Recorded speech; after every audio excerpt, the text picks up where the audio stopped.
মন্দিরে গিয়ে আমরা যেই সমস্ত ভুলগুলা করি আজকে এই বিষয়ে তোমাদের সঙ্গে আলোচনা করব।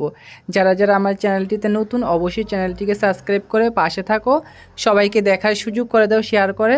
আর যা যা তোমরা ভুল করো, অনেকেই আছে বলো যে আমি এত মন্দিরে যাই, এত পুজো করি, তারপরও কেন আমার সঙ্গে এরকমটা হচ্ছে। তার প্রধান কারণ তোমরা নিজেরাই।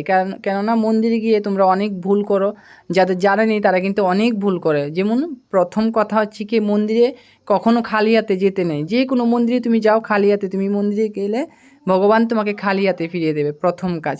দ্বিতীয় কাজ হচ্ছে, মন্দিরের গর্ভগৃহ বন্ধ থাকার সত্ত্বেও কিন্তু অনেকে আছে যারা মন্দিরে গিয়ে ঘন্টা বাজায়।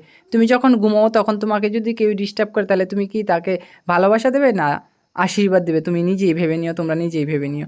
তো এই সমস্ত ভুলের কারণেই কিন্তু তোমরা মন্দির থেকে পুণ্য নয় পাপ নিয়ে আসো। তো নেক্সট টাইম থেকে যখন মন্দিরে যাবে খালি হাতে যাবে না, মন্দিরের গর্ভগৃহ বন্ধ থাকলে অবশ্যই ঘন্টা বাজাবে না। জয় মা।